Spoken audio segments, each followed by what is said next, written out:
Hello and welcome to the Ice Guys, brought to you by the National Hockey Now Network. This is the show that takes you into the world of the National Hockey League. Every game, every day, from a betting perspective. With pro sports handicappers, Ian Cameron, Alex B. Smith, and various guests from the world of hockey and sports betting. And now, here's your host, Ian Cameron. Welcome to the Ice Guys, presented by National Hockey Now, Tuesday, March 28th. Ian Cameron with you, and Straight Bet Ben is back with us here as a guest on this show, ready to break down this Tuesday card, 10 games on tap, and it is a BetCast Tuesday. It's a BetCast game day once again, and that comes your way tonight. Looking forward to it, as always. Tons of fun. We just watch the games. We try to make some live bets, try to make some money along the way.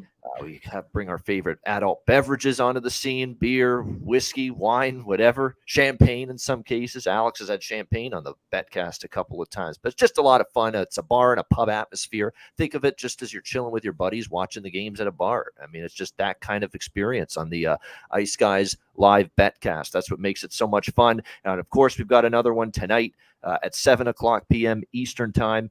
So make sure you join us. Live betting and commentary with me, Alex B. Smith. Alex is not on the show this afternoon, but he will be on the BetCast tonight. And of course, many of our viewers and listeners joining us as guests. And Ben will be on the BetCast as well for a little bit tonight. So drinking encouraged, of course. DM me at Bobano on Twitter, or email bobano350@gmail.com to request a spot on the live BetCast tonight, and we will send you the link for it before it begins. A lot of fun, a great card tonight, so make sure you join us, at least for a bit. You don't have to stay long. If you want to join the stream tonight and only stay for 5 or 10 minutes, that's fine. You can stay for as little as you like or as long as you like. That's the beauty of it. So the Ice Guys live BetCast tonight, looking forward to it once again. By the way, speaking of looking forward to it, I'm sure Ben's been looking forward to his next special guest appearance here, especially now because he was telling me before the show started, he's been on quite the run here in the last 4 days, particularly in the NHL. We got a red-hot NHL handicapper apparently joining us on the show today. Tell us about it. Yeah, man. So before I start off, make sure you guys drink responsibly and then gamble responsibly, because sometimes – That's true. Yes. Yeah. A couple beers can play some bad bets, but yeah, man, I'm feeling great. It's just an unbelievable run. We're on 26-3 in all sports, mostly hockey. And it's all transparency on my Action app, so you guys can see all the plays I've been doing, as well as on Twitter. But yeah, just a great night, man. Feeling good, sticking to the formula. It's ups and downs, it comes in waves, but we're just looking to stay positive every night. And building off these past 4 days, we built some good bankroll to make some money with. So guys, if you've been following me or Ian and just making good money, bet responsibly. Don't blow all your profit from the night before. Let's just keep building. So if we have an off night, we can always bounce back the next day or the day after that. So great week, great 7 days, great last 4 days. That's probably like the best I've ever done ever. So we're going to keep trying to go hot. It's hard when you've been on such a good run to stay with it, because we all know sports betting is an up and down game and you can't predict everything that's going to happen every night. But sticking to the formula, let's get some winners tonight. And yeah, that's about it. Yeah, exactly. Incredible run. 26. I've had an 18-2 run in the past. It was a few years ago. And I've had, I think, a 12-1 run in the past. I've had a couple of really good ones, but I don't even think I've had 26-3. And I've been at this for 13 years now, full time. So that's an incredible accomplishment. And hopefully today's not the day to have a bad day. Yes. Hopefully things keep rolling now with you on the show here on this Tuesday. Just quickly on last night, because we really want to get into today's games. It's going to be a long day with the BetCast, so I try to try to keep a brisk pace with the Tuesday show when we have a BetCast on that night, because we're going to be on the air a lot. So just quickly on last night, really the only games I'm going to bring up is, let's give Edmonton some credit. It was, again, Arizona was a tough out for them, as we thought they would be, but the Oilers got the 2 points. Wasn't pretty. Jack Campbell again up and down, but they get the win. That's all that matters last night against Arizona. in that game. We saw, obviously, Buffalo, a big blow to their playoff chances, only getting a point at home against Montreal and a shootout loss there. That was unfortunate for them.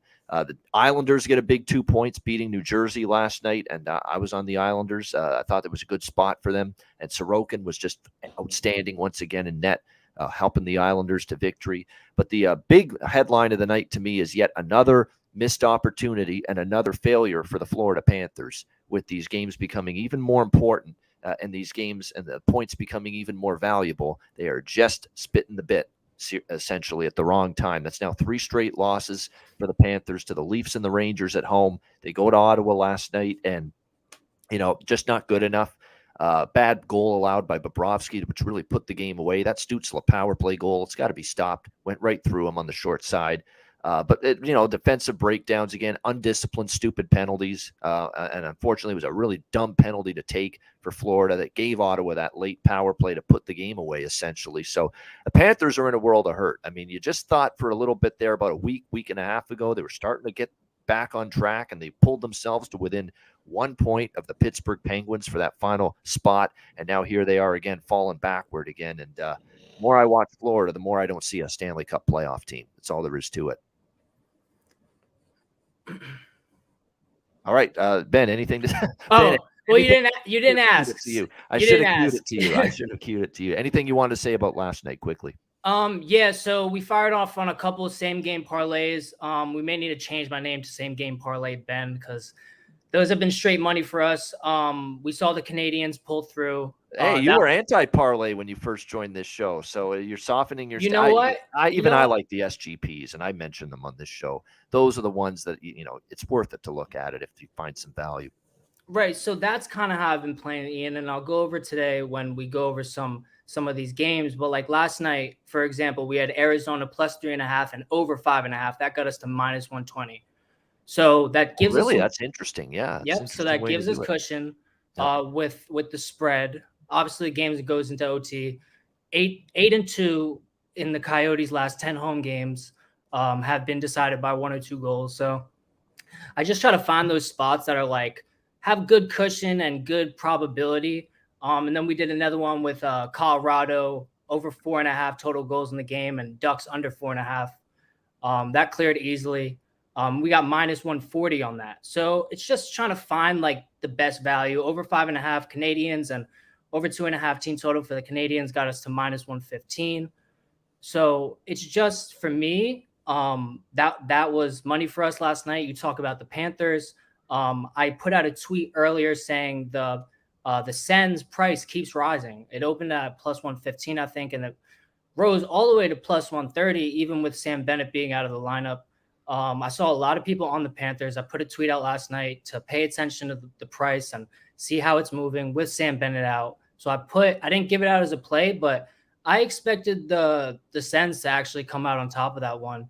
And, we saw what happened. And I just can't trust some of these teams in the NHL right now. Jets, Flames, Panthers, all on my list of I'm not going to put the house behind them right now.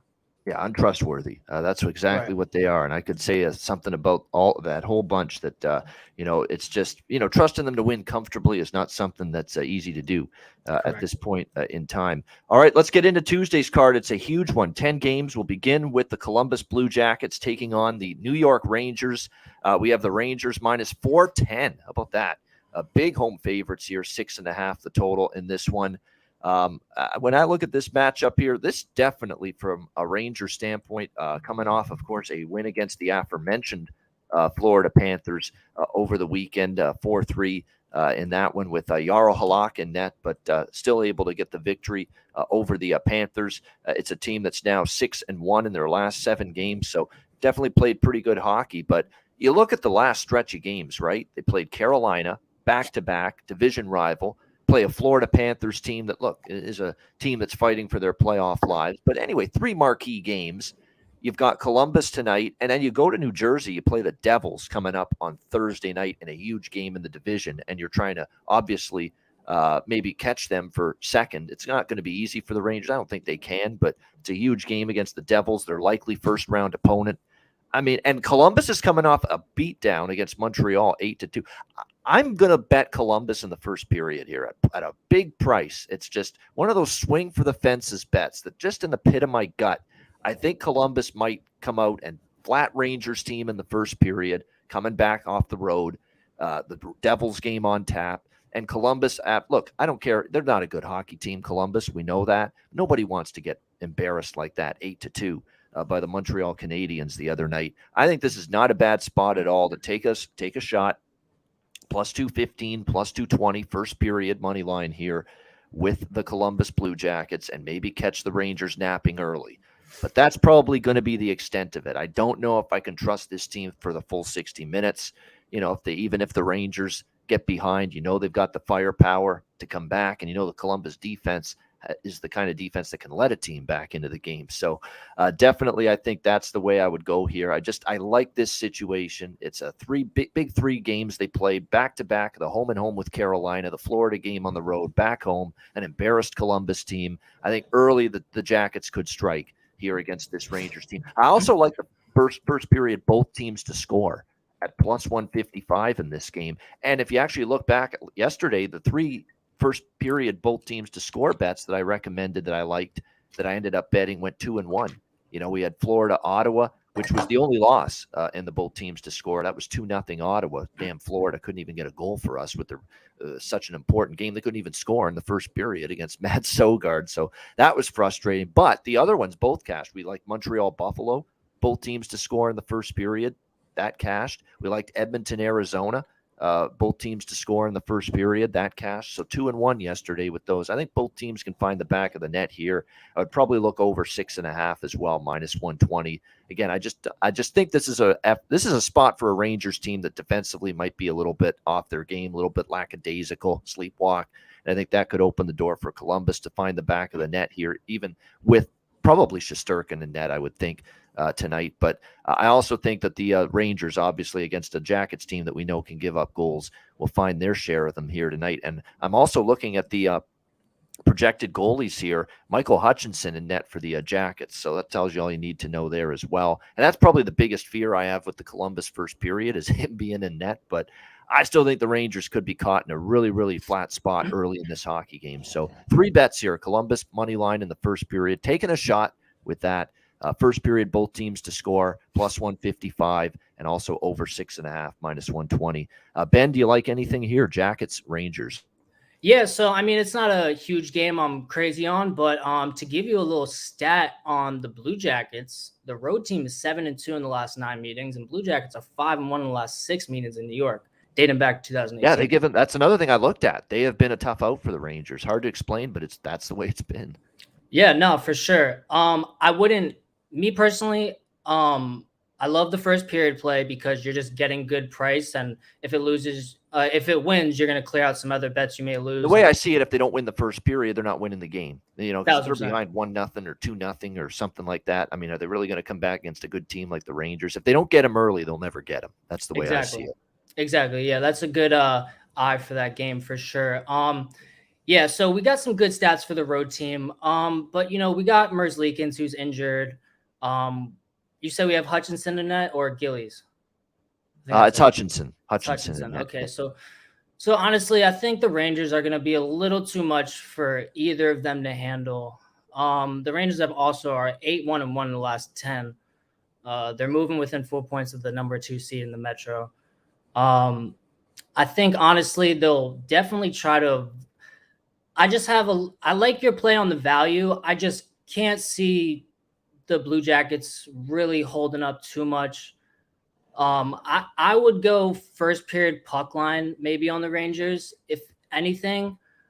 We also have some good under trends, but Rangers have been scoring as well, so I'd probably stay off that. If anything, I would do a first period puck line with the Rangers, and then hey, maybe I'll throw a couple bucks on the first period money line for the Jackets just in case one doesn't hit. Yeah, definitely. In this game, yeah, I mean, I just think the Rangers are flat early. That's the impetus for this. And Columbus, obviously coming off getting blown out by Montreal. Yeah, Merzlikins is injured yet again. Poor guy. I mean, just has no luck. He has had a really tough go I mean, in terms of his, last year or so, the shit that went down off the ice with the passing of his countryman and teammate in the tragic incident with the fireworks. I mean, that's awful. He had a tough time mentally shaking that off. He struggled on the ice. Finally is healthy, returns the other night, and here he is injured again with that leg injury. So it's just tough times for Elvis Merzlikins. But I think Columbus could, and Columbus has actually been a thorn in the Rangers' side, especially in New York. Yeah, 5 of the last 6 at Madison Square Garden, the Jackets have won. So I do think there's a little bit of a tricky trap spot for the Rangers, especially with the Devils coming up in their next game. And quickly on props here for this one, you look at the board here as far as the prop market's concerned. There are a few that stand out. I mean, especially on the Columbus side, Kent Johnson and Jack Roslovic, they're on 3-game point streaks. I wouldn't talk anyone out of props involving them, or also to score a goal. You never know, but certainly the point prop, they have been cashing in lately. Both of those players for the Columbus Blue Jackets.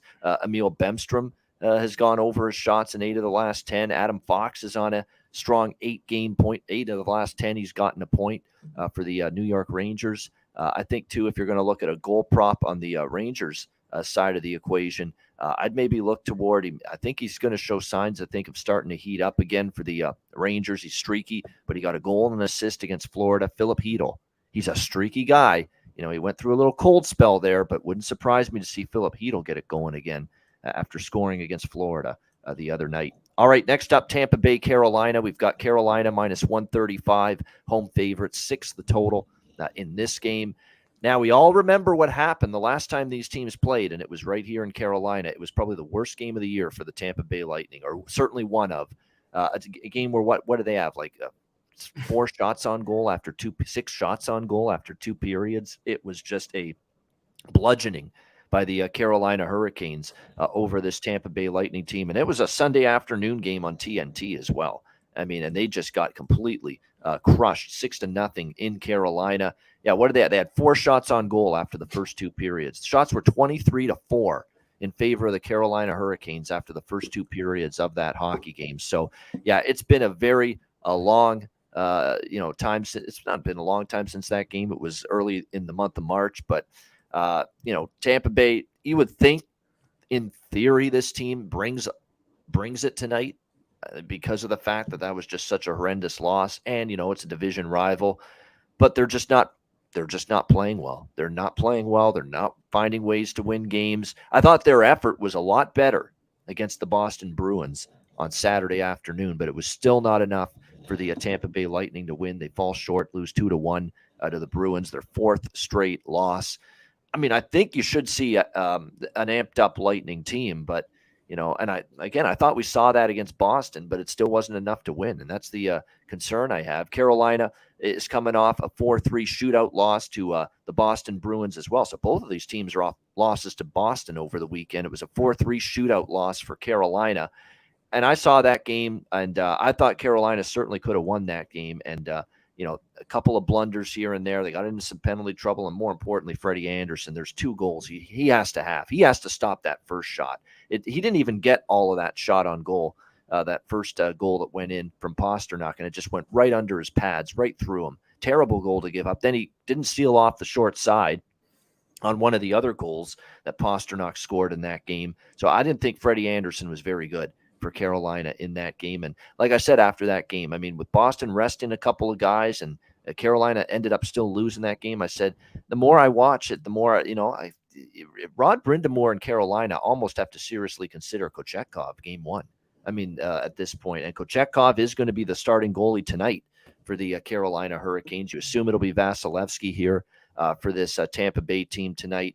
I like the draw here. That's really the way I'm going to go. I don't really want to back either side, because I do worry Tampa Bay does snap the streak tonight. I do think that there's no reason they shouldn't bring it hard tonight after getting totally humiliated by Carolina earlier this month. But at the same time, you can bring all the effort you want. You still got to play well. You still got to execute. And Tampa Bay's having issues right now, both ends of the ice, with their execution. One game, their defense is, not good. And then, of course, against Boston, then all of a sudden, they play better defensively and they can't score. So they're just not getting both ends of the ice working, all aspects of their game clicking all at once.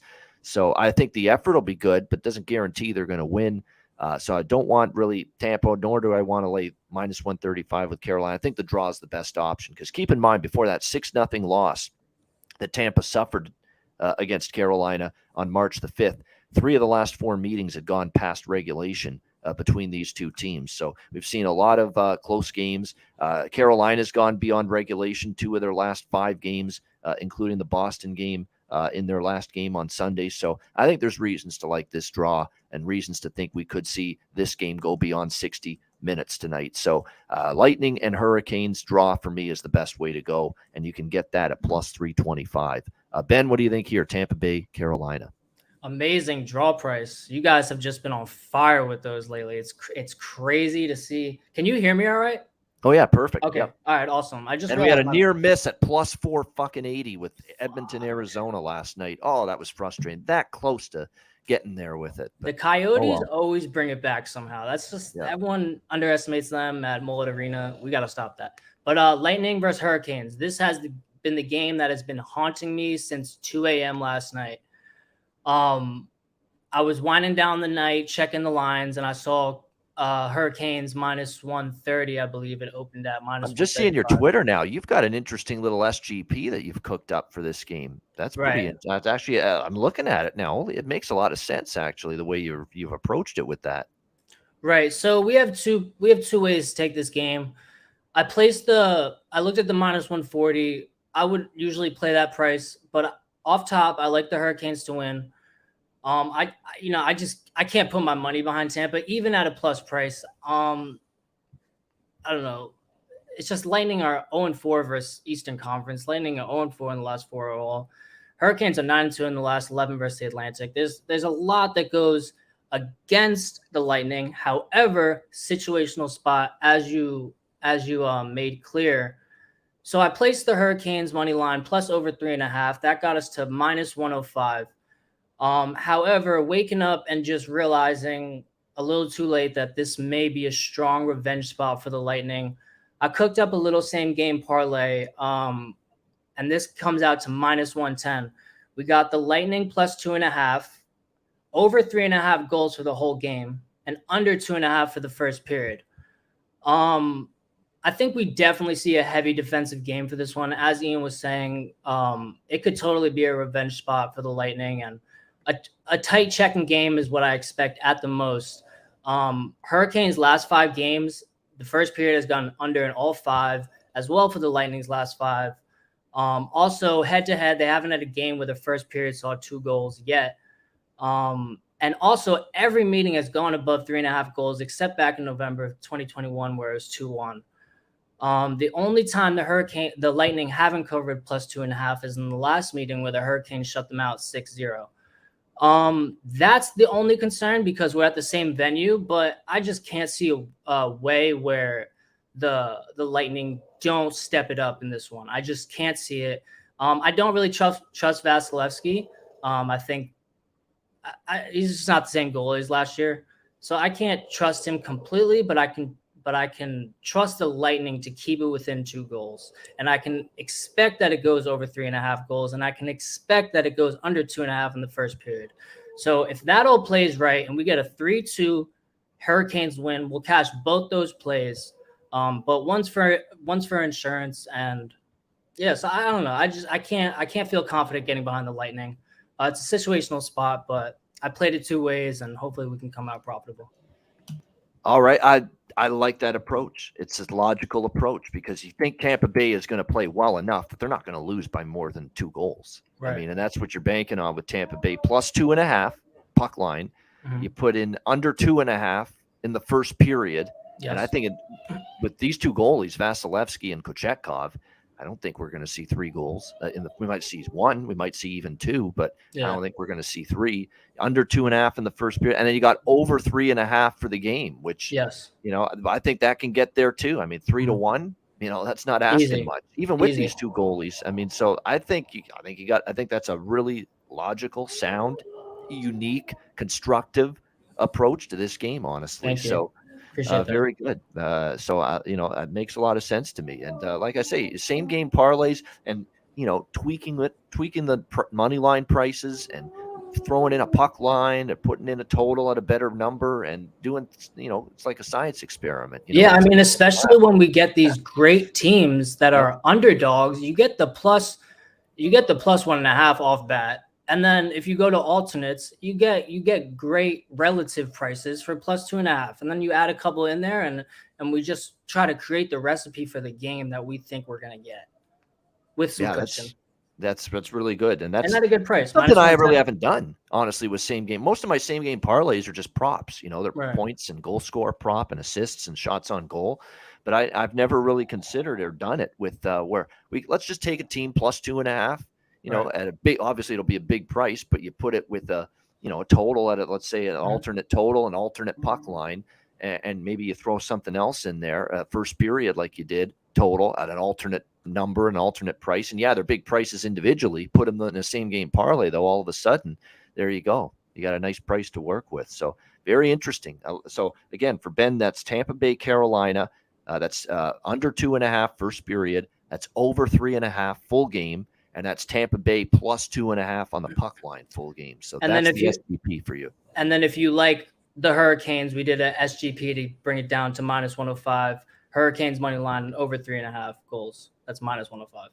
No, that's actually this is the time of year to really do this kind of stuff too. Late in the season, games are trickier, especially with the bigger favorite game. The games with the bigger favorites, get a little more creative in the way and the SGP could be the route to do that, no question. All right, Nashville and Boston. Oh, just quickly on props. That's not going to be a big prop game because that could be one of those games where I don't think it's going to be a ton of offense. I think you'll see some goals, but there's a chance we might not see a bunch. But I do want to mention Natchez, 3 straight games with a point. Aho, I think goal prop you got to look at. Natchez assist prop, 3 straight games is cashed. Aho point prop, Natchez point prop. Again, they've cashed in 3 straight. Aho scored a goal in 3 straight games as well for the Carolina Hurricanes. Those are good props. Stefan Nason, I keep thinking, has value.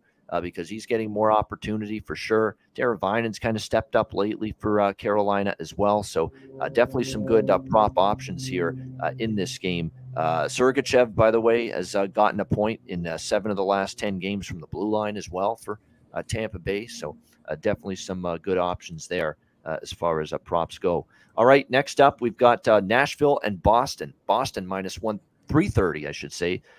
Minus 330 home favorites, 6 the total. Shaded to the under. I think it's stick a fork in Nashville. They're done. They got blown out by Seattle. They fell behind against. They did push back a little bit. They got to within 1, but another crippling loss to their playoff hopes against Toronto on Sunday at home. They're not a team I'm looking to back now. Period. I mean, and I kind of still feel like an idiot for trusting them in the first period the other night against Toronto. And obviously, and actually, they had a good push early in the game. They just couldn't beat Joseph Wall. And next thing you know, they take a stupid penalty and Toronto scores on the power play and they're down 1-0. And they could have, probably played a little bit better they probably were the better team in the first period than Toronto. But again, they couldn't score with their chances. They take a bad penalty and the puck's in the back of their net and they're down 1-0. They never really got back on track after that. This game, I'm totally staying off side and total. I mean, Boston, I think, can win this game. Clearly, is there really a spot to fade Boston at this point? I mean, cripe, they give Bergeron and Marchand and Lindholm the day off against Carolina, and they still win that game over the Carolina Hurricanes. So, to me, it's just no. I'm done with Nashville, but I ain't laying minus 330 with Boston. And at some point, they got to show maybe they're a little bit flat. And non-conference game like this, middle of the week, perhaps, but. I don't trust Nashville enough. This team looks like they're fading, and they're fading fast. So I want no part of this game. Maybe in the betcast we find something live, but actually, and it's not often where I have nothing to offer with a game, as you know. Usually I got some kind of lean, some kind of stance I like. Not in this game. Not a thing do I like here, other than maybe a prop or two. Bergeron, point prop, actually, because he's continuing to trend that way. I think 5 straight games with a point for the Boston Bruins coming into this game tonight. Yeah, he's on a 5-game point streak. Pasternak, by the way, has gone over 4.5 shots in 7 straight games. If it ain't broke, don't fix it. Pasta is serving up a hefty serving, not of pasta, but of shots, and over 4.5 in 7 straight games for him I certainly think the shots on goal prop with him is just, you bet it until further notice with what he's been doing. And if you're going to look at anyone on the Nashville side, it's Thomas Novak. I mean, he's really the only prop I'm interested in for them over. He's gotten a point in 8 of the last 10 games. So that point prop just continues to be very good for the Nashville Predators with Thomas Novak. And Ben's on the show when you hear his bulldog breathing. Oh, my God, I know. Yeah, I can hear him going. I'll mute, man. I'll mute. Yeah. Oh, no. That's all right. It's all right. There's nothing you can do. It's your dog. It's all good. What do you think here? Nashville and Boston. Yeah, so fear not, Ian. I have cooked up another same game parlay for this game. So we do have a play on this that's released earlier. Okay. I feel like we're all clowns for betting against Bruins at plus money. Great situational spot for Hurricanes, but as they kept just going up and going up, I was like, I put a Twitter. I think Freddie Anderson bet Boston in that game, honestly. Yeah, for sure. So look, the Predators are hanging around. So that's good to see. We see them, continuously come back, closing the gap, so that's something I like from the Predators, but there's no way in hell I'm stepping in front of Boston. So what I did here, I like the under in this game. So what I did, but I always like to have cushion only because maybe the Bruins clear the total themselves. So let's take Bruins money line and under 7.5. Boston's totals have gone in the last 10 games. They've gone under that total, except one versus the Red Wings, where it's 5-3. So we get that all the way down to minus 135. So basically, we're just hoping on Boston to do their thing. Boston played the Hurricanes without Patrice Bergeron, Brad Marchand, and they still come out with the win in Carolina. I chalked it up with a couple of people on Twitter that it was the jerseys that did it to them. I wasn't feeling the jerseys, and I don't know. That threw me off a little bit when I saw them come out. But I'm Bruins money line under 7.5. I like the game to go definitely under. You could do Bruins money line over 3.5. I don't know the price on that, but a minus 330 to a minus 330, minus 135. It's unbeatable. Good cushion for the under. And this is the time of year where, like you said, Ian, tight checking games. The Predators can hang in there, but I don't know. We have two really good. Is it Saros in net tonight? Protected, yeah. Protected. Okay, so we have Saros and Swayman tonight. Two great goalies.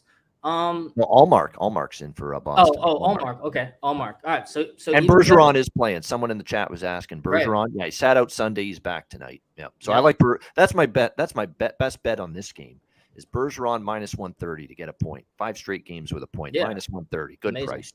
Yeah, no, that's amazing. I love that. But yeah, I'm just gonna rock with the Bruins money line under 7.5. I like the under already. I like Bruins to win regardless. And yeah, two great goalies. And this is the time of the year where we're going to see the good players have, 1 day off, 1 day playing, 1 day off, 1 day playing. So now we have Bergeron back. How can you back the Preds?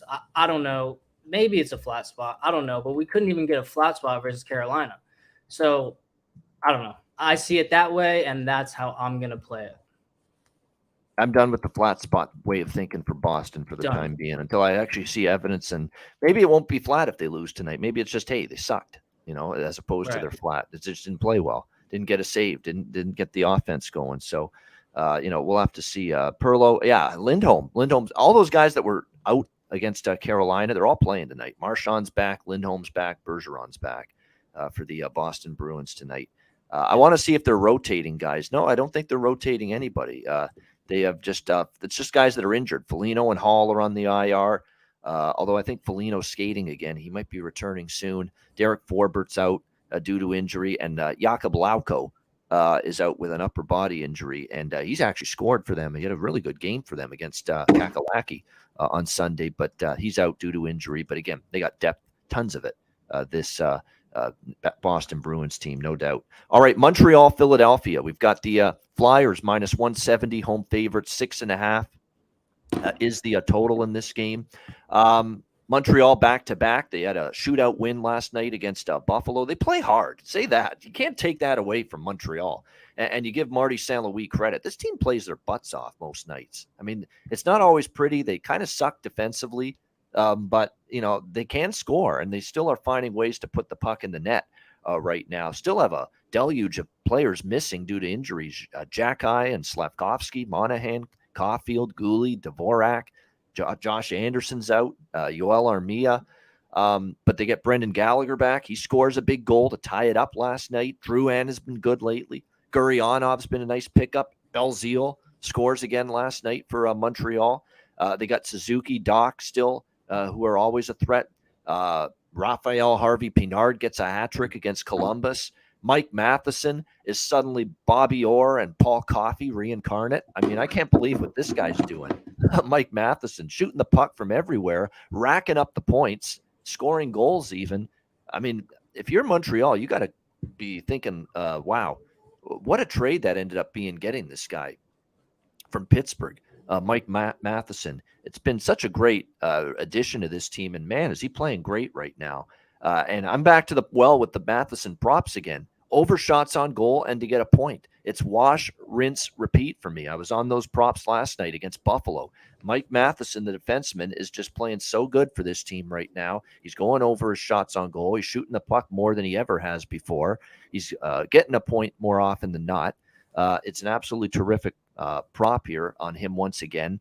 And then there's some good props on the Philadelphia side right now also going into this game. I mean, Joel Farabee, man, you bet this guy until further notice. I mean, he's been absolutely scintillating, offensively lately for the Philadelphia Flyers. He's been a huge component of what's been working for them offensively. And definitely, I think you got to go back to the well with any props involving Farabee tonight. He's gotten a goal in 4 of the last 5 games, and he's now on a 5-game point streak with 7 points during that span. So it's Farabee once again for me here in this game from a prop standpoint on the Philadelphia side of things. He's been really, really good. And if you want to sprinkle on the goal prop, I'm seeing some books offering on the goal prop on Farabee here, plus 270. The point prop is only minus 122. I mean, there's really been no adjustment here with the way he's been playing lately. So it's another good opportunity to cash in here while the value remains very strong on Joel Farabee props here for the Philadelphia Flyers. I'm looking for that other kid that's been producing lately. I don't see him. He might have been sent. Did he get sent down? He did. Forster. I think they sent him down, Philadelphia, because I don't see him on the lineup combinations for tonight. So I guess they sent him back down. That's a shame because he was actually playing pretty well too. So it's Farabee then mostly for the Philadelphia Flyers as far as props go. Owen Tippett shots on goal. I know Kevin Beach has talked about this. He has been trending over shots. That might be something to consider as well tonight in this game. The point prop as well. He has 6 points in the last 5 games for the Philadelphia Flyers. So pretty good, pretty good opportunity there to cash in on that. Carter Hart in net for Philadelphia tonight, and Caden Primo. Remember him? We haven't seen him a while with Montreal, but he's gotten a handful of starts for the Canadiens over the last couple of seasons. They're giving him the start. And look, Jake Allen's healthy. Sam Montembeau's healthy. This isn't an injury situation. They want to get a look at the kid. And they've called him up from Laval. So here he is, Caden Primo. Apparently the team has made the decision that they're going to give Primo a lot of NHL action here down the stretch. Now, in 19 career starts with the Montreal Canadiens, he's 3-12 with a pretty bad 4.19 goals against average and 873 save percentage. However, one of those 3 wins was actually against Philadelphia a couple of seasons ago, and he played really well in that game. So he actually does have history of playing Philadelphia and beating them, but it was a long time ago. Those numbers overall are still ghastly as far as his NHL track record. 3-12, 4.19 goals against average, and 873 save percentage. So that's not very good. I'm going to go back to the well with the over here. I've been betting these Montreal games over the total repeatedly, and I'm going to go back to that well here tonight, over 6.5. This is another one where I'd maybe look at both teams to score first period as well. You're going to get a nice price on that. It's a game where you're playing for exercise. Neither team's going to the playoffs. I don't expect defensive intensity. I don't expect the urge to block shots from either side. Why would you do that? at this stage of the season for these two teams. So this is another good candidate, I think, for the BTTS first period, which you can get at plus 155, same price as the Columbus Rangers game I mentioned. So I like both of those. Both teams to score first period over 6.5. And those props I mentioned, Matheson and Farabee, those are my favorite props, one on each side. Matheson for Montreal, Farabee for Philadelphia. What do you think here in this one, Ben? Habs, Flyers. Yeah, we're aligning on all cylinders. I'm on the over 6. Well, honestly, I'm not anywhere on this game yet. I'll probably look at it live. But you're leaning that way, yeah. I'm leaning over 6.5. The Flyers have been scoring 5-4, 6-5, and 3. Canadians 3-3, 2-8-4. So we're seeing a lot of pond hockey right now. Both these teams. The Flyers have surprised me this season. I mean, they're racking up points. They're definitely going to clear their opening total of points, which I think it was 94, 93. I forget what it is. But I think they'll definitely clear that, especially with their schedule coming up. Over is also 4-0 in the last 4 meetings. So we'll definitely get goals from both teams. I love the first period, both teams to score. That cleared last night, I believe, too. Yep. The only thing happening a lot for Montreal lately, both teams to score first period. Yeah, no, exactly. It's a great bet, especially if you can get good value. Those are always good value plays. Anything at plus money is amazing because you can just hedge it with something else. And if both hit, you just up. So loving the over. Only thing to pay attention to if you're looking at a side, I guess I haven't been watching hockey long enough. I'm like 2-3 years in, but I've never heard of Premu. I've never, just to keep it totally transparent, I've never really paid attention to him or never really understood that. But the underdog is 4-1 in the last 5 meetings, and the road team is 8-2.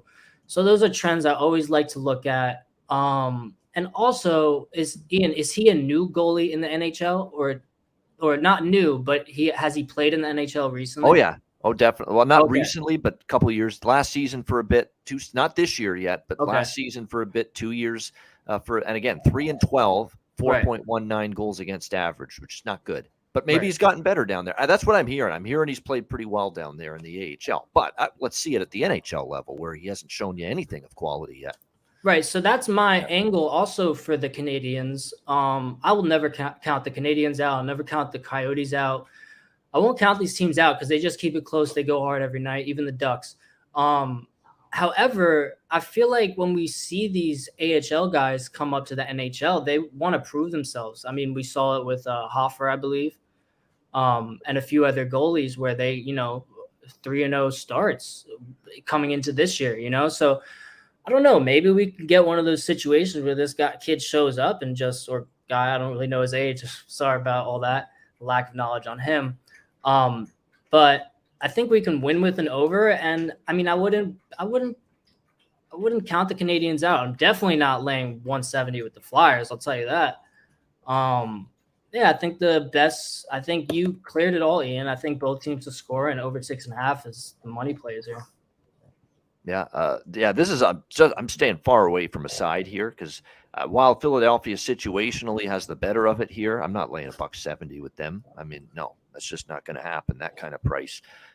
Even though they've won 3 in a row, I like the way they're playing. I just don't love laying this price at all with them. And Montreal, I could see them wanting to dig in and play hard for the kid. And their track record of back-to-back is only 6-5. So they're actually not that bad on a back-to-back Montreal this year, 6-5. So, I honestly think either team could win this thing. But I just like goals. I think that's what you see. By the way, the overs cashed in 4 straight meetings as well. Between these two teams. So we've seen 4-3, 6-3, 5-4, 5-2 in the last 4 meetings here. So I definitely think goals is the best bet. Just bet for goals to happen in this game here with the Habs and the Flyers. All right, Pittsburgh, Detroit. We've got the Penguins around a -190 road favorite, 6 the total here in this one. Penguins, huge win against Washington where they nearly spit the bit and coughed it up and choked it away. I mean, they were up 3-0 against Washington. Washington comes back in the third period, ties it up, and then all of a sudden they get the Malkin. What a horrible giveaway! I still can't believe how bad that was by Anthony Mantha. Horrible, horrendous giveaway, terrible. If I'm his teammates, I'm pissed at him for that. It cost us at least a point. Malkin scores on it 4-3, and the Penguins survive. Now they go on the road, face the Detroit Red Wings, who, as we know, since the trade deadline, it's kind of been a struggle for them. They are just 3-7 in their last 10, 1-5 in their last 6. And the only win was a shootout win against St. Louis, who aren't very good either. They haven't beaten anybody good lately. They lose to Boston. They lose to they did actually beat Boston at home once, but other than that, it's been rough sledding. They lose to Nashville, Colorado, Florida, Philadelphia. They get shut out 3-0 in their last game. We'll see if Pittsburgh can rally the troops here, keep it rolling against Detroit. Detroit beat Pittsburgh 5-4 in Pittsburgh, believe it or not, the last time they played back in December. I like the over here, especially with the total only being 6. That's what I like. I'm staying off the side. I don't feel comfortable laying $1.90 with Pittsburgh in this spot. A huge win against Washington, national TV, going on the road. And, these are spots where Pittsburgh has fucked it up before. Remember, they were at home against Montreal. We thought, they're going to get 2 points. Montreal's given up goals to everybody. They lost that game. They lost to San Jose right before the All-Star break in a big, spot where you say, hey, they're better than this team. They should win, and they lost. So I don't trust Pittsburgh when they're bigger favorites. They're not that kind of team this year where they just put their foot down on an inferior opponent. They have not done that consistently this year. And Detroit's not really playing well right now, but I don't think they've quit on Derek Lalonde. I don't think these players are mailing it in. I think the effort is still there. It's just they're not getting the results right now on this Red Wings team at this point in time. So I'm off the side here. It's draw or nothing. I would say maybe take a shot with the draw. It did go to overtime the last time these teams played, 5-4 in Pittsburgh back in December. So, and by the way, 3 of the last 6 meetings have gone beyond regulation between these two teams. So the draw could be. I'm talking myself into it. I'm talking myself into the draw as I'm looking here in this game. I don't think this is an easy game for the Penguins. I think they should win it. They're the better of these teams. I get that, but Detroit's always been a tough team for them. Plus 350 on the draw kind of appeals to me here, and I like the over 6. The over is cashed, by the way, in, I believe, 3 straight meetings, yes, between these two teams. It was 11-2 Pittsburgh, 7-2 Pittsburgh, March and April last year, and then, of course, earlier this year, the one meeting between these teams, 5-4 for Detroit in overtime in Pittsburgh. That went over the total. So I like over here.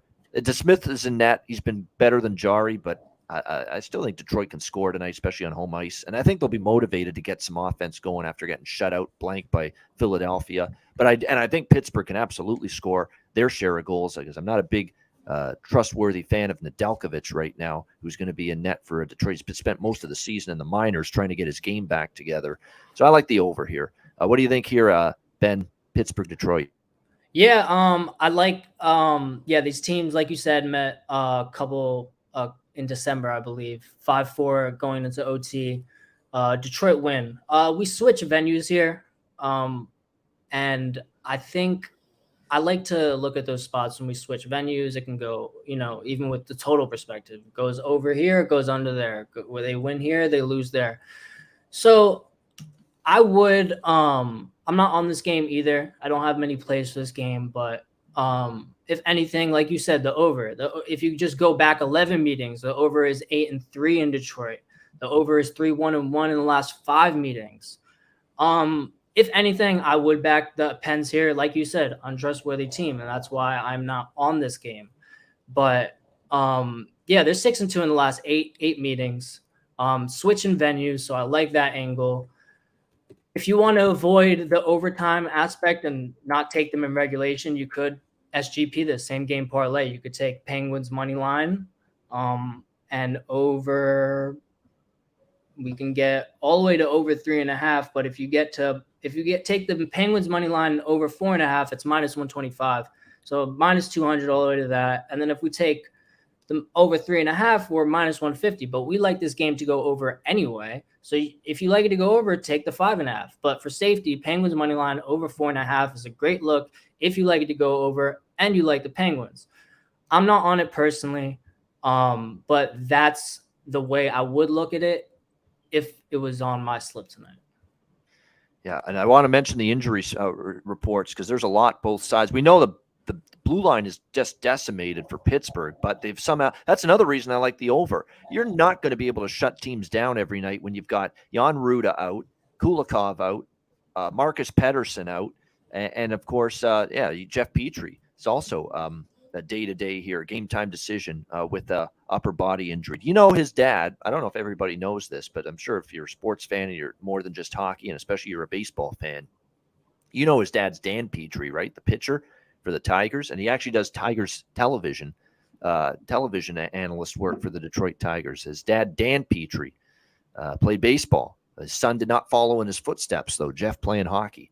But that's what's pretty interesting. Usually when the kid follows the father playing the same damn sport, it didn't happen in the Petrie household. Jeff ended up playing hockey when his dad played baseball. So pretty interesting there. But nevertheless, I mean, this game, I like the over here. I think it makes sense here in this game. As far as props go, anything Jason Zucker. I know someone already said it in the chat. Yeah, Jason Zucker over shots on goal. Absolutely is a good play here.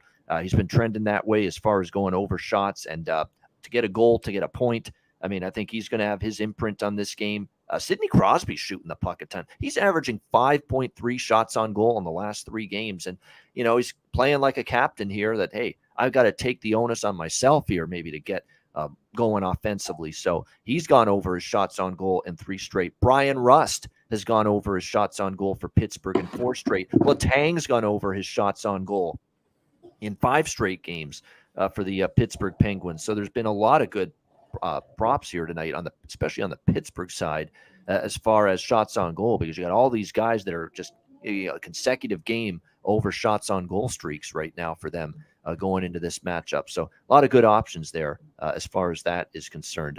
Cubano in the chat saying Wallman to score a goal. Jake Wallman. Yeah, Jake Wallman scored the overtime winner against Pittsburgh. I remember that game. What a selly. Remember that great call by Ken Daniels? Great. He did the gritty on the ice after scoring that goal against Pittsburgh. So maybe he'll find the back of the net here. He's only got 1 goal in the last several games, but he did score against Pittsburgh. So if you believe in success against a particular team, maybe you can go that route. All right, that's half of the card. We got the remaining 5 games coming up right after we hear from our, and by the way, hit the like button. We appreciate it very much. And shout out to our podcast listeners. We're back with the remaining part of the Tuesday card, the second half of the card coming up right after we hear from GramCo. Support for the Ice Guys is brought to you by GramCo. Whether you or your team's game is on the field, screen, racetrack, court, or the ice, GramCo is for the game. Grown by farmers who spent years developing premium hemp genetics, GramCo provides customers with consistent quality Delta-8 THC products ready for any occasion. GramCo currently offers numerous Delta-8 products, including vape cartridges, disposable vapes, pre-rolls, gummies, wake and bake coffee, and more. GramCo offers an enjoyable, legal high delivered discreetly and directly to you. GramCo is also available at many American retailers as well. You can get the best Delta-8 cannabis products on the market shipped quickly and discreetly from GramCo. And if you visit www.thegramco.com, use promo code ICEGUYS, you will get 20% off of every order, and any order that's on the site over $50 will be shipped free with standard shipping. So live elevated with GramCo and check out their wonderful Delta-8 products today.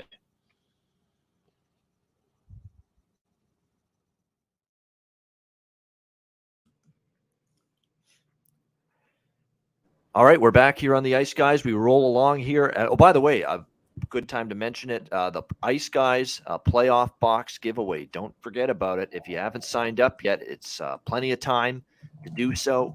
Make sure you get in on that. We'll be announcing the winners of the contest coming up on Saturday, April 8th, the final Saturday show of the regular season. So it's the Ice Guys playoff box giveaway presented by GramCo. You fill out the form.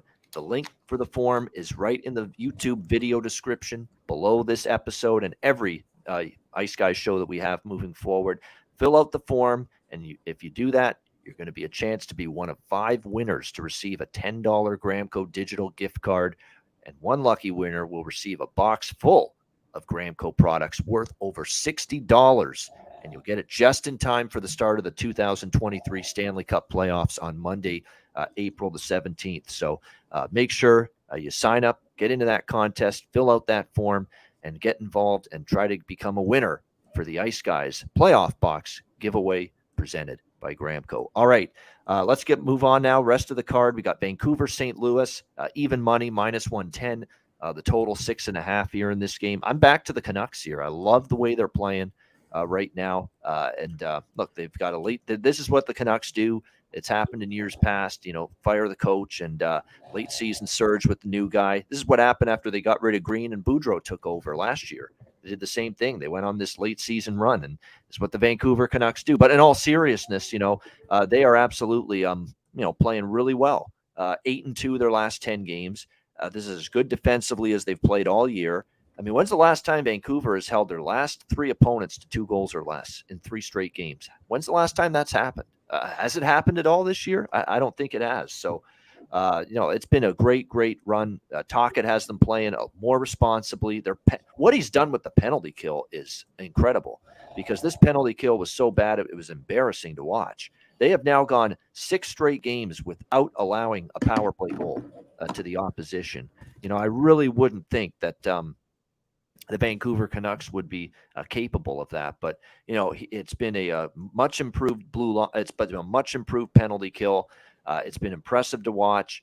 Tocchet, look, like I said, Canuck fans didn't hate Tocchet when he first took over. It's just that they were bummed out with the way it ended with Boudreau. They were kind of ashamed with the way the Canucks treated him on the way out. But right now, look, all these guys that they've got in there, Quinn Hughes has stepped up his game. Philip Hronek has been a great addition. I always liked him in Detroit, the way he played.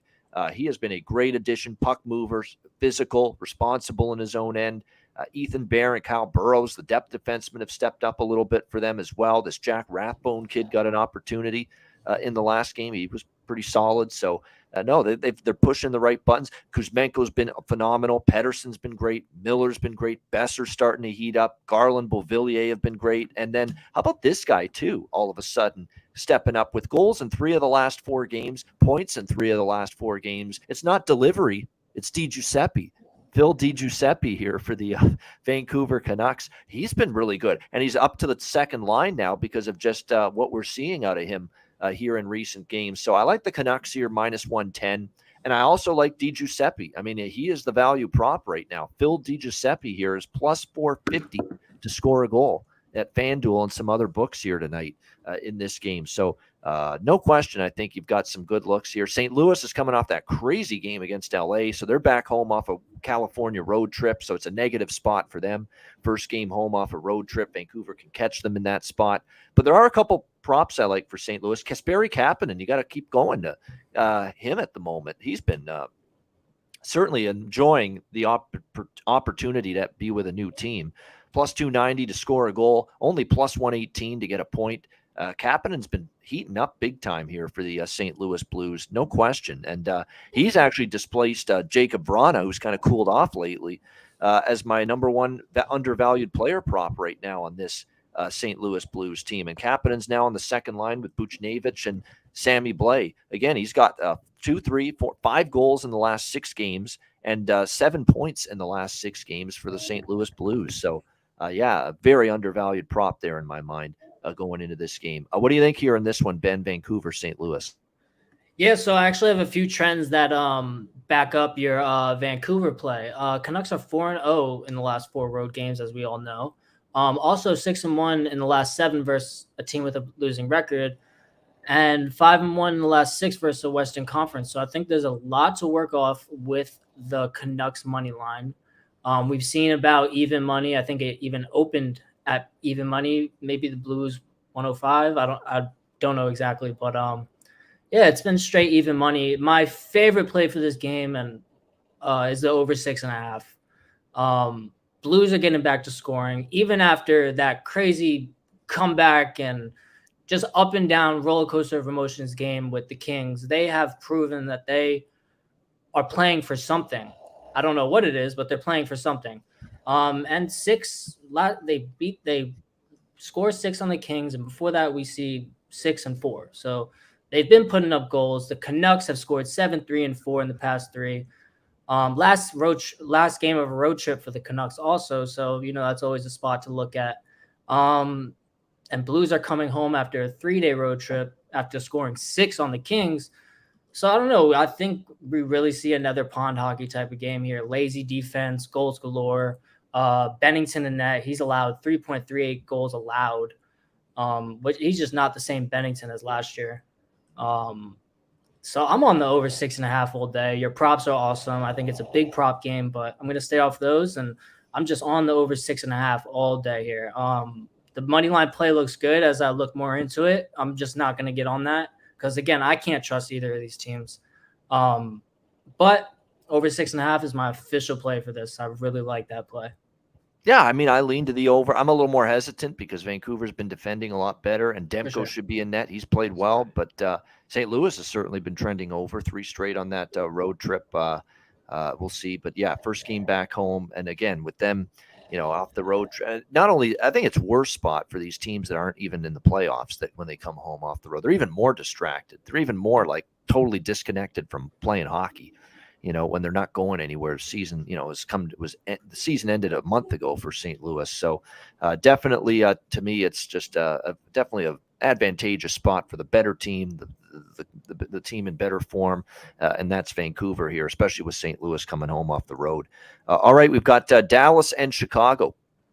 We got the Stars minus 300, road favorites, 5.5 the total in this game. Now, Dallas and Chicago, historically, the last few meetings, I've been betting the draw with these two teams. I just don't know if I've got faith in Chicago to keep it close anymore. I mean, first of all, they're struggling. Their offense has gone to sleep, and they've got more and more injuries piling up. Philip Kurashev, it's not like they're loaded with offensive options right now, and now he's going to be out long-term moving forward. This is a team that has scored 2-1-1-0-2 in their last 6 games. 2 goals or less in 6 straight games. They're just not putting the puck in the net. Dallas is off a 3-1 loss at home to Vancouver. They might put the boots to Chicago like they did the last time they rolled into Chicago, March the 2nd. Dallas won that game by a score of 5-2. I could see maybe something similar here tonight for this game against Chicago. I mean, for Chicago, if you like Chicago, don't bet Chicago. Just bet Lucas Reichel. He's the only guy that's done anything for them offensively here in the last 2 games. 2 goals in the last 2 games. So he's on a 2-game goal streak. I don't mind that, actually, Lucas Reichel, because I do like what I'm seeing from him. He's generating chances. He's going to the areas he should be to score goals. So if anyone's going to put the puck in the net for Chicago tonight, it's going to be him, Lucas Reichel, in this game. I think if you like Chicago at all, that's the better option. Just bet his goal prop in this game. But I'm probably off this game. This is probably going to be a pass. This is going to be like the Nashville-Boston game. Maybe if I watch the first period, I'll see, wait a minute, this team's playing pretty good. That team's not. Maybe we'll find something live to bet here in this game, but nothing pregame. Even the team total for the Stars is kind of in. I might consider the team total on Dallas over 3.5. It's only minus 125 in this game. They could probably get to 4 goals, I would think. They should be capable of that. They scored 5 the last time they were in here in Chicago back on March 2nd. So I think they're capable of getting here to 4 goals. And by the way, they've actually scored 4 goals or more in each of their last 2 visits to Chicago. So if I were to bet anything, it would be a Dallas team total over 3.5, and maybe perhaps that Lucas Reichel prop on the Chicago side. What do you think here, Ben? Dallas, Chicago. Yeah, so Dallas, they go on the road to face the Blackhawks. They had an on and off homestand. They lost to Seattle 5-4. But nevertheless, I think that was actually on the Betcast. And we went head to head on that game. I had Stars, you had Kraken. So I thought I had a chance when they started shooting the puck more, getting goals in the back of the net. But nevertheless, gave forth a great effort to at least tie the game. And that's what I like to see with the Stars. And that's why I trust them, because these are teams that can go down a couple goals and always swing back. And that's what I like to see with teams. And then they bounce back to beat the Penguins and then lose to the Canucks. So I think we see the Stars come out pretty strong in this game. How I would play this game, since I do like the Stars, I'm not on it yet. This will probably make my card later in the night if we get some early cash. Stars money line over 4.5. The over is 11-1 in the last 7 meetings. You just made it clear that the Stars have cleared that total in a couple meetings. And that takes you down to minus 140. So, you can probably get it at over 5.5. You may touch plus money. The total of 4.5 has cleared 9 of the last 10 games for the Stars. as well in every single meeting with the Stars and Hawks. So if you like the Stars tonight, don't lay minus 300. Shit. Lay minus 140 on the Stars money line, the over 4.5. And look, Blackhawks, everyone, it's just like all these other teams. They can come back and maybe do something. So we take the money line to eliminate the regulation, and then the Stars just win in overtime. And then we still clear it and we get a better price. We damn near get a regulation price for that, for the Dallas to win and go to hit 5 goals. So, I mean, we have Oettinger in net, as someone just said in the chat. But the Stars can clear that total themselves. So I like that. I like that. That's all right. There you go. All right. Good stuff. Yep. Yeah. I mean, Stalock's been a little bit of good, a little bit of bad. He had the bad game against Colorado, but he's also been decent in some other starts. So it'll be interesting to see. That's why I prefer like I'm probably not touching anything pregame other than maybe Reichel to score, but Dallas team total over. I might it's a lean only for me right now. LA Calgary. We've got Calgary minus 140 home favorite, 6 the total in this game. Again, must win doesn't equal will win here, and I'm not ready to lay a $135, $140 here with Calgary in this game. I'm just not. Now, look, they got absolutely dusted. They got absolutely beaten to a pulp by the LA Kings last week in LA, 8-2 beatdown in favor of the Kings. So it's a pretty strong, we want to show better for ourselves type of spot for Calgary, because I'm sure they were ashamed of that performance last week against LA. But there's a reason, that LA won that game. They're just a better team, and I ain't laying a $140. I don't care. I don't care that it's a more important 2 points for Calgary. I don't care that they were in revenge for that debacle last week in LA. I'm not laying a $140 with this hockey team. It's just I don't feel comfortable with it. They had to scratch and claw just to get past San Jose. That game was 3-3 against a horrendous Sharks team in the third period on Saturday, and they ended up surviving with a 5-3 win. LA's playing great hockey. 8-2 last 10 games, 3 straight wins. They've beaten Calgary here each of the last 2 meetings, and they've actually won 3 of the last 5 meetings. Overall between these teams, 6-4 the last 10. LA's playing well, and it doesn't seem to matter home or road. They've played well. They're 10-2 in their last 12 games overall for the LA Kings as well. And they actually have one of the more respectable road records this year, 18-16 on the road for this LA Kings team. They have more home wins than Calgary has, or they have more road wins, the LA Kings, than Calgary has home wins. So, yeah, I mean, it's LA or pass. I'm not betting LA because it's just the points are so valuable for Calgary. They need them desperately. Like a very, very highly motivated, desperate team is not a team I want to go against, but I ain't laying minus 140. If you had to bet something, I would look at the LA side. Maybe the draw here. I could see this one being tighter. Calgary, I don't trust them to win by margin. We did see overtime in LA between these two teams before the 8-2 beatdown in December. In November, it was a 6-5 Calgary win at home. That game nearly got to overtime. 3-2 for Calgary before that last April. And then we had 3-2 LA in a shootout before that. So we have seen basically prior to the 8-2 beatdown last week by LA, 4 straight meetings were 1-goal games between the Kings and the Flames. So the draw might be a sprinkle for me at plus 340 in this game. What do you think here, Ben? Kings Flame? Yeah, so I tweeted last night when I saw this open, it was plus 120, plus 130. It was something crazy. And then Flames minus 140.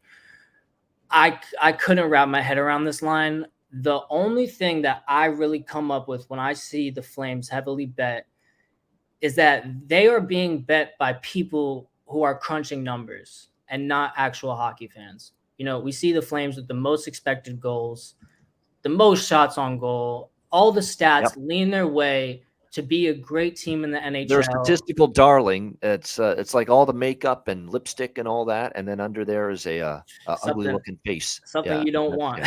Yeah. That's so. Calgary. Look, we get Kings at plus money. I don't, like you said, you may stay off the money line because of the need for points, even though I think I'm 0-10 in that angle to keep it 100%. So same game parlay, Ben, back at it.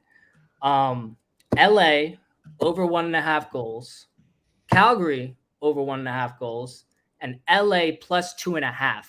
We get to minus 140 with that. Wow. I like the Kings to win anyway, but plus 2.5, I'll take it for safer money. I think we see the Kings and the Flames get 2 or more goals.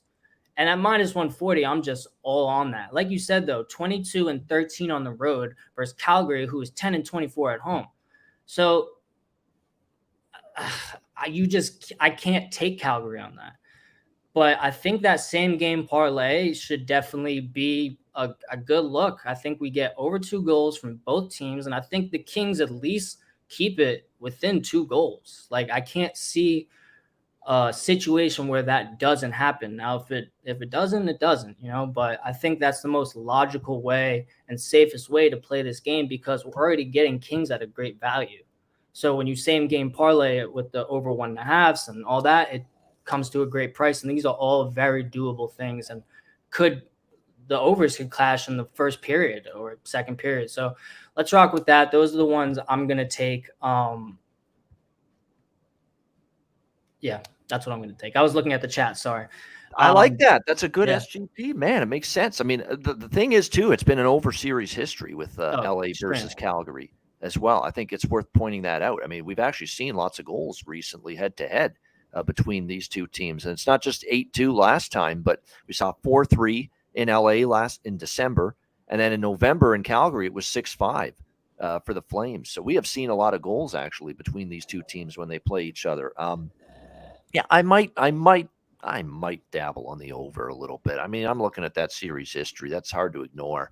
Calgary did score 5 against San Jose, but LA's defense ain't San Jose's. So this could be back to that 40 shots. They'll have a bunch of shots. I'm sure they'll fire a lot of rubber at LA, 30, 40 shots like normal. This could be a good over saves prop for Korpisalo, I believe, is going to be in net. I would think so here tonight for LA. Yeah, Korpisalo and Markstrom confirmed in net. So Korpisalo over saves might be a good prop tonight, because Calgary will do their usual shoot the puck a ton in this game against LA, especially needing the points. They're still trailing Winnipeg in the wild card race. So they'll fire the puck a lot, but how many of those shots go in ends up being the ultimate question.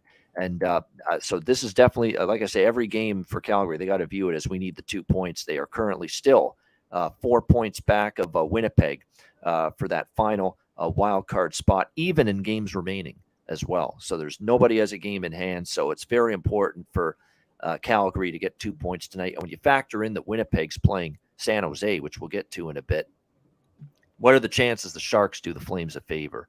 I don't know. The way the Sharks are playing right now, probably not very good. So definitely Calgary, very important game to get 2 points in. All right, one of the games of the night. We might stick around on the betcast tonight long enough for this game to complete its entirety, even though it's a late game. Edmonton and Vegas, they played a great game, entertaining game in Edmonton against each other on Saturday night. Vegas won in overtime. Can Edmonton return the favor here? Minus 120, road favorites, 7 the total, shaded to the under in this one. Great matchup here. Edmonton short turnaround, rapid revenge after losing at home to Vegas Saturday night. They have the game against Arizona in between that game and this game tonight, and they beat Arizona 5-4. It is back-to-back for the Oilers, but their back-to-back record, I don't believe, it's 500. It's 4-4. It's nothing terrible, nothing great, but nothing terrible in this situation. We'll see how they fare. They've done well in Vegas, Edmonton. They have 4 of their last 5 they have won here in Vegas. I kind of like the Oilers here a bit. Minus 120. I think they get the job done. I just do. Now they catch Vegas in the spot where they're coming off the 3-game road trip through Western Canada. So, yeah, even though they played last night and it's back-to-back for Edmonton, Vegas coming off the Western Canadian trip is never a bet-on spot by any stretch of the imagination. And I think I remember seeing and looking back on the fact that Vegas has been really bad in some of these games back home off a road trip. You remember the game against Calgary? They were at home against Calgary off a road trip, and they got just blasted in that game. I think it was 7-2 for Calgary. So, they haven't always been sharp, the Golden Knights, at their best in these situations, returning home off a road trip. I think Edmonton can win. I like Edmonton here, minus 120. I think situationally it makes sense. I'm going to look for a live over. The over's cashed in 3 straight meetings between these teams, but I'm going to look for a live over at 6.5. I'm not betting an over 7. And I like both teams to score in the first period here. It's a bet that I think can cash here. It cashed on Saturday night in the game between these two teams, and I think you'll see both teams find the back of the net tonight. Jonathan Quick will be in net for Vegas. That's been confirmed. Hasn't been confirmed on the Edmonton side, but you obviously know after we saw Jack Campbell last night that it'll be back to Stuart Skinner in net tonight for Edmonton. So it will be Skinner. It's just a matter of it being confirmed. So I like Edmonton money line. Look for a live over, and we'll bet both teams to score plus 155 in the first period.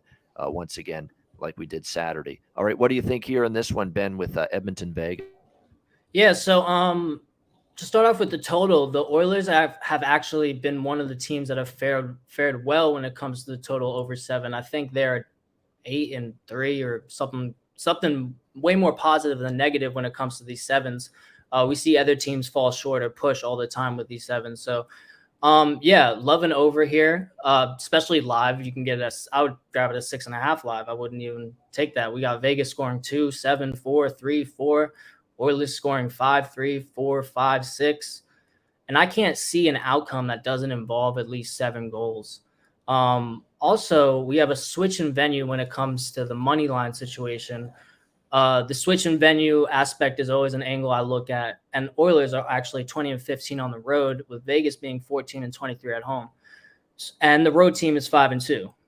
And the Knights are 1-5 in the last meetings in Vegas. So, great angle for the Oilers in this one. Love that play. Don't know if I will be on it. The play I have locked in is another same game parlay that I think can catch us because I love the over. So what I did is I took over 2.5 Oilers team total and Vegas over 2.5 team total, and that gets us to plus 115. We've seen 3 meetings go 4-3, 4-3, and 4-3.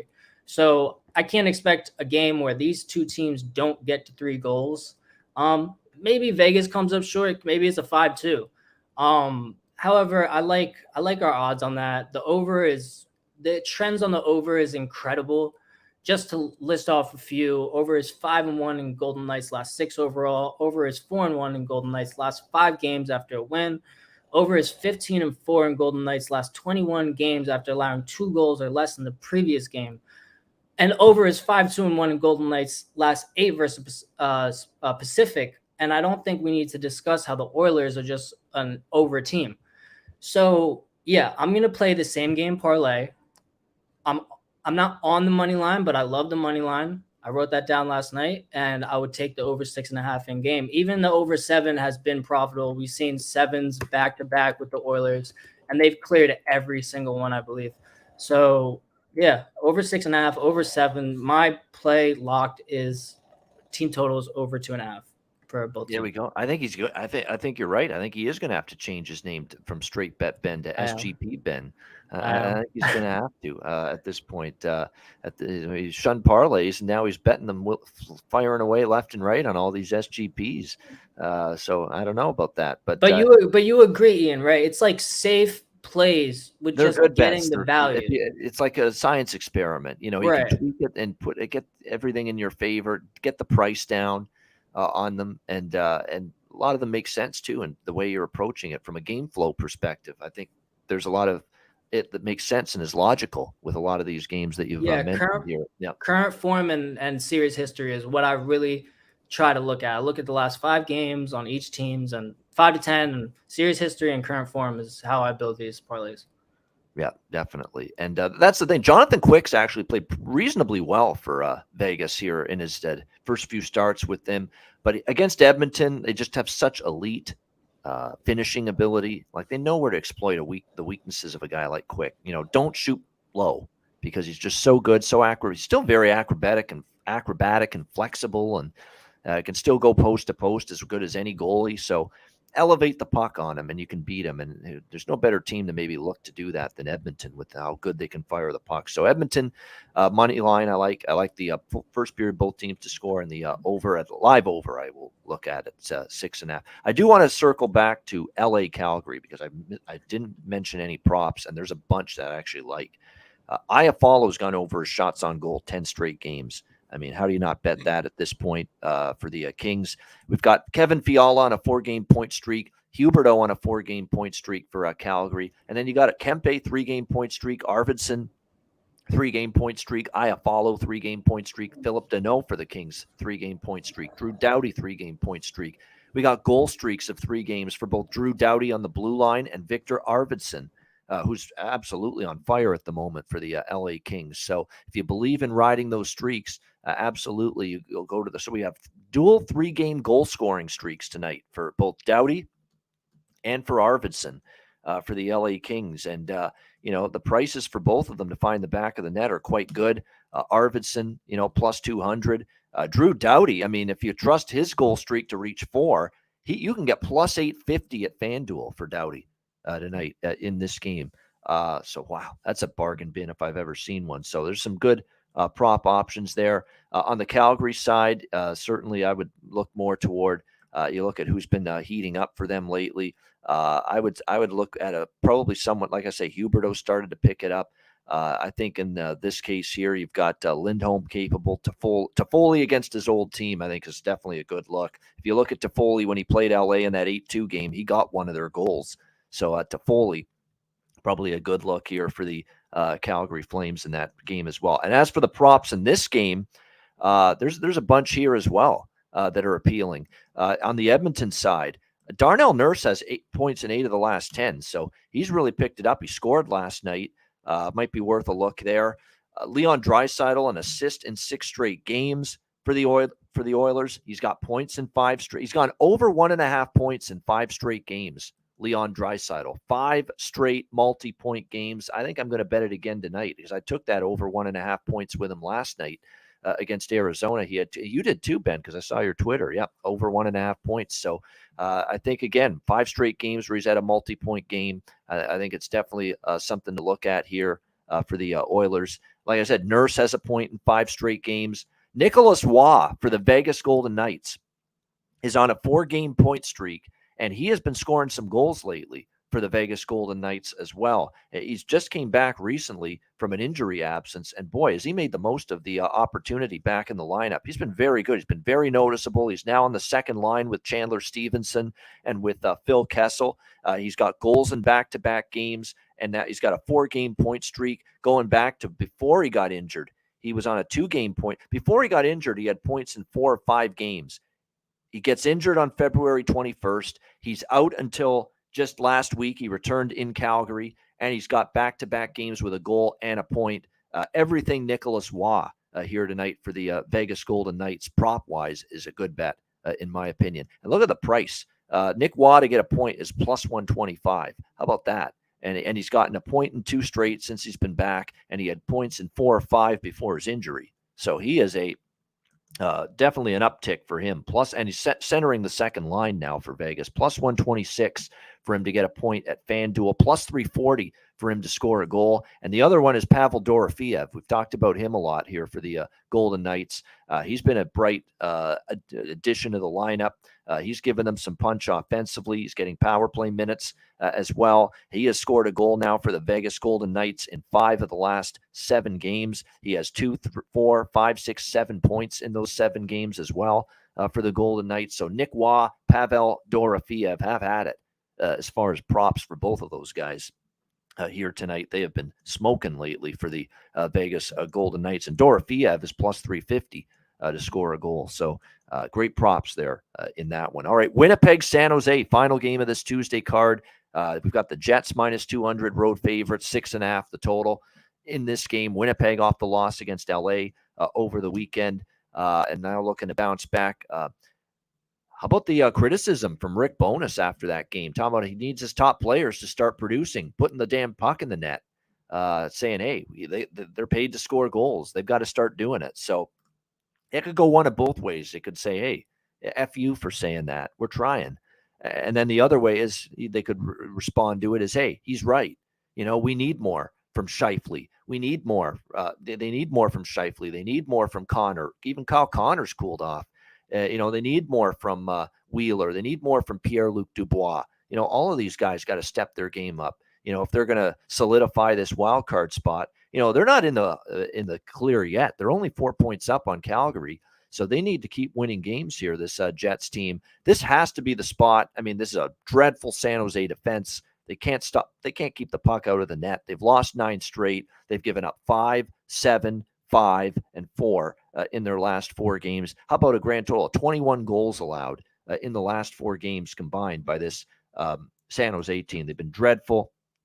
San Jose, though, did beat Winnipeg just not so long ago. In Winnipeg. We remember they played each other earlier this month in Winnipeg, March the 6th. San Jose won 3-2 in overtime. Winnipeg totally outplayed them, but James Reimer, who is going to be in net tonight for the San Jose Sharks, he was very good in that game. Will he be good again is the question. I think Winnipeg maybe as well, too. When you play a team like San Jose, especially at home, maybe you think it's going to be an easy night. I think after losing to LA, they'll realize, hey, we can't take anything for granted here. We've got to step our game up. This has to be 2 points we get here against this San Jose Sharks team. So I like Winnipeg first period puck line here, -0.5, +150. I think the team total on the Jets over 3.5, -112. I know offense has been kind of cooled lately, but I think this is the night it has to come back to life. San Jose can't stop anything at the moment. So I do like the Jets first period puck line. Jets team total over. I might lean full game over too, 6.5. It's hard not to bet that either with San Jose right now. 3 straight games have gone over, 5-2 in the last 7 to the over for the Sharks. We've seen 5-2, we've seen 6-5, we've seen 5-4. Last 2 games, 7-2 and 5-3. I mean, they've been giving up just a lot of goals. I mean, I think Winnipeg is due for an explosion offensively, and there's no better opponent for it to happen than tonight. What do you think here, Ben? Jets, Sharks. Yeah, so this is definitely a stay off for me. Maybe a live bet if we figure something out during the betcast. But I've been saying this all season. Jets are just a team I can't trust and I can't figure out. They fall in the category of a couple teams in the NHL that I feel the same way about. Also, Jets are 1-4 in the last 5 meetings. So there's something to look at. The underdog is 10-1 in the last meeting, so something to look at. But like you said, Ian, they're coming off a tough loss from LA. They get a chance to bounce back against probably the best team to bounce back again, like you said. What I also like going the Jets' way is they beat Arizona and they beat the Ducks. So they're beating these teams below 500. And, they're getting it done when they needed to get those done. Will this be a flat spot for a good team versus a bad team? It could be. And that's why I won't really be on this game. The only thing I would look at maybe is the under if the Jets are going to win because, we see 3-0 in Boston. We see 3-2 in Nashville. We see 3-0 to the Blues, 2-1 in Arizona, 3-2 to the Ducks, 4-1 to the Kings. They just aren't scoring as much as I would like. And if they do win, I think we're going to see a tighter defensive game and they'll hold the Sharks. We could see a sneaky over though with the change of venue, and also just the trends on the underdog are strong. And I think it's something to look at. I wouldn't jump on it right away because, like you said, Ian, this is a spot that the Jets are due for an explosion. They're due to pop out, and they want this win, I would imagine, as the players. So look, the Sharks have no offense, so that helps with the over. There's change in venue for the over. Me personally, I just can't trust the Jets. So that's why I would lean to the under because I don't know if they can score 7 goals. I think maybe they can get 4 and we see a 4-1, maybe a 5-1. But yeah, I can't really get there with the over completely. I understand that the Sharks have let at least 4 goals in 8 of their last 10. But I don't know. Sometimes I just can't trust the Jets, and I wouldn't count on the Sharks to get us goals. And I personally, in my gut, I can't bet on the Jets to score goals consistently. Can they pop out 3? Of course. Can they hold that lead? Of course. but can they blow 5 out the gate? Can they blow 4 out the gate? I'm sure they can maybe get 4. But against this team, they can. And that's like, yeah. to me, that's what I'm banking on. That's just San Jose's hopeless right now in their own end. I can't believe how bad they've been in their own zone. That even tonight, Winnipeg can finally find an opponent that they can finally break out against. And if they don't, I mean, this is the spot for me to take Winnipeg. If they fuck it up tonight, I won't be backing this team anytime soon. I can guarantee you that right now. This is a no play. They're on my no bet list for at least a few games, if not a few weeks, if they don't win tonight and if they don't look impressive tonight, because this is their spot. They off a loss to LA. Coach is calling out their best players. We need them to put the damn puck in the net. If this is not the spot for them to wake the fuck up and beat a team you should beat, it's not going to happen for them. Yes. Yeah, no, I think so. I think Jets in regulation would probably be my only bet. You could same game parlay it if you're scared of overtime, but I just think the Jets. I have contradicting thoughts on this. That's why it's a stay off. But and that's a classic San Jose off a road trip spot too. First home game off the road trip for San Jose too, and we know they're historically awful in these games. So. Like I said, it's all set up on a platter for Winnipeg, spot-wise, situationally. They got to just go out and do it. Can they pull through? Get it done. Yeah. Can they perform, play, score, all that shit. Hopefully and that's what we see fall short with these other teams. And that's why I can't put my money behind a team I can't trust to get out of a deficit, and I can't trust to get goals in the back of the net, especially when we have 5 straight unders with them in their last games. Yeah, exactly. So it's like I say, it's a perfect spot for the Jets. Will it be a perfect result? That's the big question. All right, there we go. And by the way, Hellebuck and Reimer, as I mentioned, the goaltending matchup in that game. All right, there you go. That's the Tuesday card. Great stuff with Straight Bet Ben / SGP Ben. The way he's betting this card today. Hit the like button. 264 live viewers. We appreciate all of you tuning in. Hit the like button. We appreciate it. Oh, by the way, Couture, you're right. His birthday, I could see for a prop maybe on him. And there, I will say this. Logan Couture had a great quote after the last San Jose game saying that we really want to get Erik Karlsson to 100 points.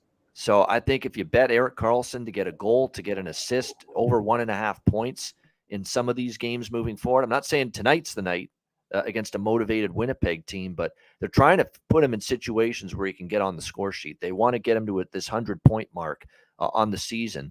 And look, if you look at his numbers, he's almost there right now. He's at 90 points. He needs 10 more points. He's capable of doing it. They want to try to get him to 100 points. He's at 90 right now, 22 goals, 68 assists. So they're going to look for ways to try to get this guy to 100 points. So any Erik Karlsson props the rest of the regular season for San Jose might be something to keep in the back of your mind. All right.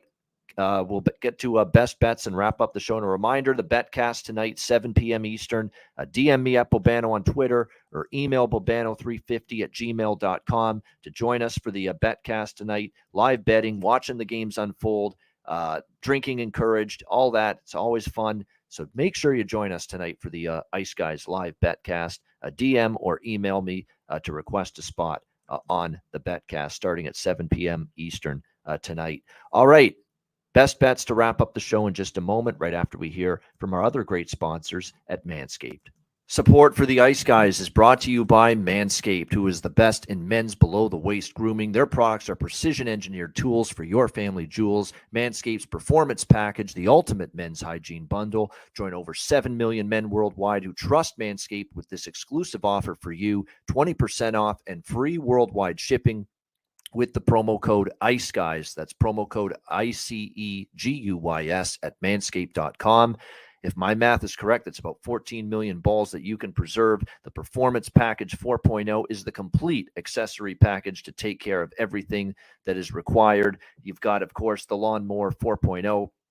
Takes care of your facial hair and among other things. You've got, of course, the Weed Whacker. I'm approaching 40. Nose hair has become a major issue. It pisses the hell out of me. I need to take care of that shit, and the Weed Whacker can help you do that.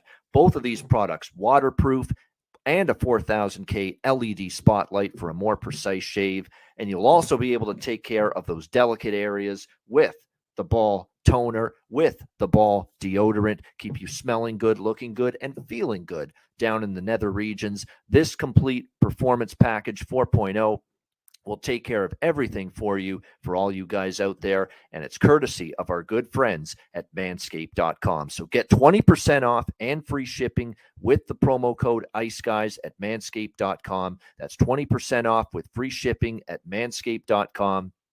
And use promo code IceGuys. Unlock your confidence and always use the right tools for the job with Manscaped.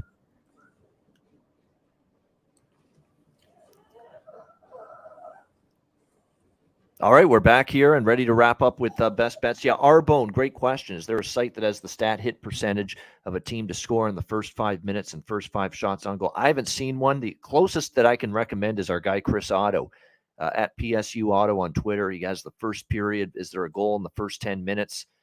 First period totals, but there's nothing I've seen specifically with that in terms of tracking it. So it would be interesting to know, because you're right. If scoring in the first 5 minutes would be an even better price than a goal in the first 10 minutes. So if we had a way to really pinpoint and isolate teams that are really strong at having a goal scored in the first 5 minutes of the game, it definitely would be something maybe you could take advantage of. Hopefully we can take advantage of best bets here for this Tuesday card. What do you got here, Ben? Has FanDuel got it? Really? Have I been just totally sleeping on that? They have the 5 minutes.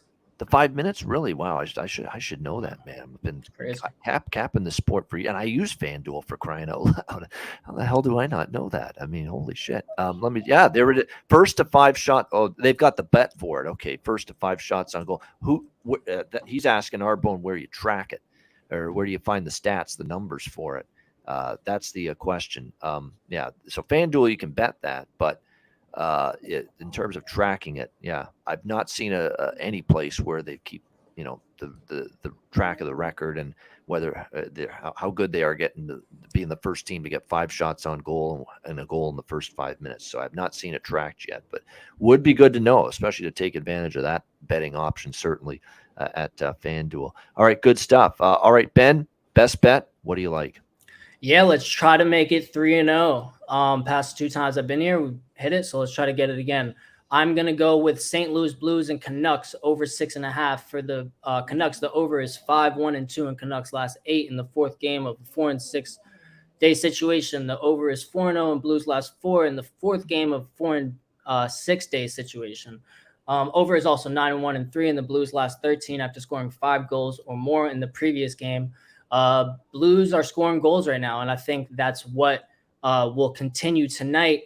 Ian, I did forget to mention this isn't a best bet, but a same game parlay for this game. I have St. Louis Blues over 2.5, Vancouver Canucks over 1.5, and over a goal in the first period. That brings us to -130. Not my best bet, but I like the over 6.5, so that complements my best bet. All right, good stuff. There you go. Best bet there for Tuesday from Straight Bet Ben. My best bet for this card, let's go to Montreal, Philadelphia, over 6.5, -110. Been rolling along with these Montreal games over the total, especially multiple times as best bets. I remember it was the best bet from Saturday's show. Let's go right back to that same well and hopefully drink and aka profit from it. Habs Flyers over 6.5 for my best bet for this Tuesday card. That'll wrap up this edition of the Ice Guys. We appreciate everyone tuning in. Hit the like button on the way out. 259 live viewers. And a reminder, the Betcast tonight. Join us, either tune in to watch or join us on the stream, on camera, on the stream at 7 p.m. Eastern time tonight. Looking forward to it. The fridge is full. The beers are all ready to go. And hopefully the live bets are good ones and we have a profitable Tuesday night. And we'll always have a fun Tuesday night on the Betcast. Make no mistake about it. Great stuff. A reminder, the Ice Guys is live 7 days a week. Monday to Friday, 2 p.m. Eastern, Saturday and Sunday, noon Eastern. And download the podcast when you can't watch the show live. For Straight Bet Ben, I'm Ian Cameron. Have a great Tuesday. Enjoy the games and good luck. We'll see you in a few hours for the Betcast right here, presented by National Hockey Now.